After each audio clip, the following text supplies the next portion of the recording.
Welcome to Tamil mega stories. நான் முருகன். அவன் மாபெரும் செல்வந்தன். சந்தோஷம்தான் இல்லை. தேடிக்கொண்டு வெவ்வேறு நாடுகளுக்கு போய் பார்த்தான். சந்தோஷம் கிடைக்கவில்லை. எல்லாவற்றையும் முயற்சி செய்து பார்த்தான். மன மகிழ்ச்சியே அடையவில்லை.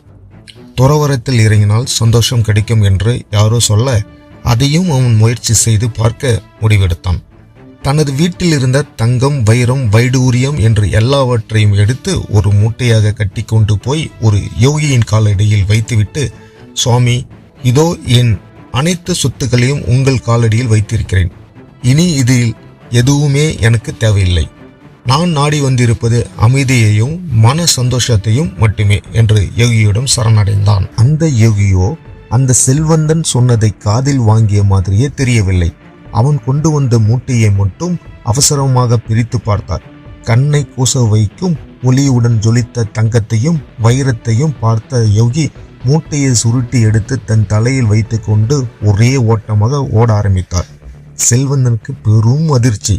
அடடா, இருந்திருந்து ஒரு போலி சாமியாரிடம் போய் நாம் செல்வத்தை ஏமாந்து கோட்டை விட்டு விட்டோமே என்ற துக்கம் ஆத்திரமாக மாற அந்த செல்வந்தன் யோகியை துரத்த ஆரம்பித்தான். யோகியின் ஓட்டத்துக்கு செல்வந்தனால் ஈடு கொடுக்க முடியவில்லை. சந்து பொந்துகளில் எல்லாம் புகுந்து புகுந்து ஓடி யோகி கடைசியில் தான் புறப்பட்ட அதே மரத்தடிக்கு வந்து நின்றார். மூச்சு இறைக்க அவரை துரத்தி கொண்டு வந்த செல்வந்தனிடம் யோகி, என்ன பயந்து விட்டாயா? இந்தா உன் செல்வம், நீயே வைத்துக்கொள் என்று மூட்டையை திருப்பி கொடுத்தார். கைவிட்டு போன தங்கமும் வைரமும் திரும்ப கிடைத்து விட்டது என்பதில் செல்வந்தனுக்கு பிடிபடாத சந்தோஷம். அப்போது அந்த யோகி செல்வந்தனை பார்த்து சொன்னார், இங்கே வருவதற்கு முன்னால் கூட இந்த தங்கமும் வைரமும் உன்னிடம்தான் இருந்தன. ஆனால் அப்போது உனக்கு சந்தோஷம் இல்லை. இப்போது உன்னிடம் இருப்பது அதே தங்கமும் வைரமும் தான். ஆனால் உன் மனதில் இப்போது சந்தோஷம் இருக்கிறது. இதிலிருந்து புலப்படும் உண்மை ஒன்றுதான். சந்தோஷம் என்பது நமக்கு வெளியே இல்லை, மனதில்தான் இருக்கிறது.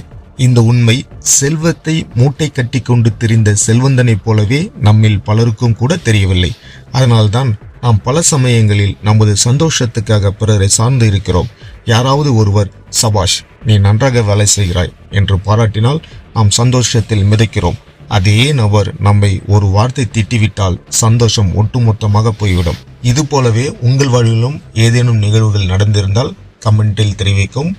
இந்த கதை உங்களுக்கு பிடித்திருந்தால் லைக் பண்ணுங்க, சப்ஸ்கிரைப் பண்ணுங்க, ஷேர் பண்ணுங்க.